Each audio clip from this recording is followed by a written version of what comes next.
तुकाराम बीज हे नाव ऐकलं की आपल्या डोळ्यासमोर उभा राहतो तो भक्तीचा सोहळा, लाखो वारकरी.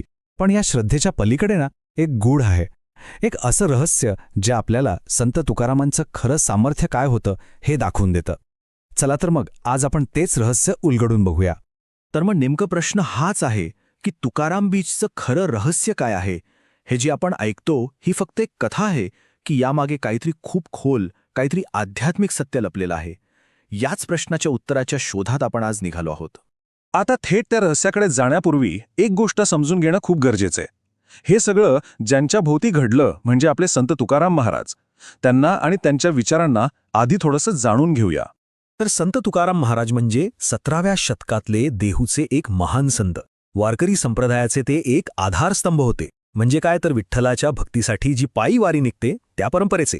त्यांनी त्यांच्या अभंगांमधून काय केलं तर अगदी सोप्या भाषेत लोकांना नामस्मरणाचा मार्ग दाखवला, साधेपणानं कसं जगायचं हे सांगितलं.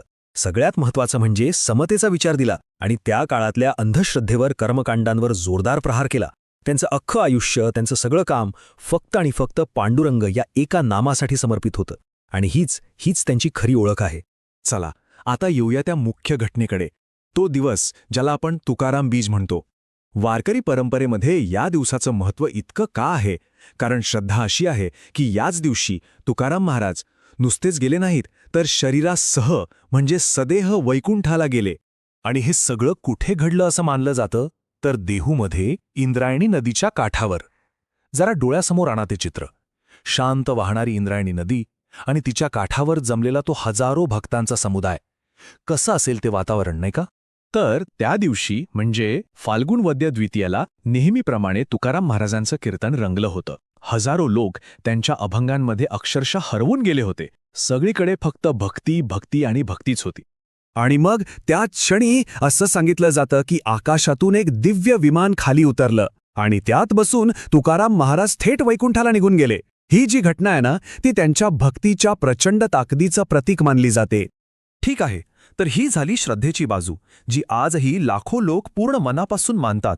पण इथेच कथानकाला एक वेगळं वळण मिळतं, कारण जिथे श्रद्धा संपते तिथे इतिहास काही प्रश्न विचारायला सुरुवात करतो. आणि तो प्रश्न हा आहे की ही घटना जशीच्या तशी अक्षरशः घडली होती का? की मग लोकांची तुकारामांवर इतकी प्रचंड भक्ती होती, इतकं प्रेम होतं की त्यातून जन्माला आलेली ही एक दिव्य कथा आहे?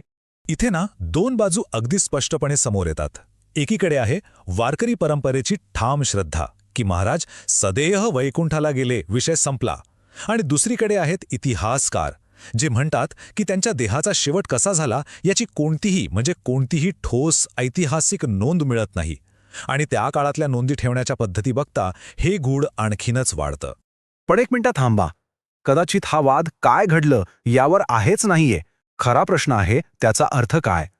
कारण ती एक भौतिक घटना होती की नाही याच्याही पलीकडे जाऊन तुकाराम महाराजांनी एक असा वारसा मागे ठेवलाय जो कधीच संपणार नाही, आणि तो वारसा आहे त्यांच्या विचारांचा.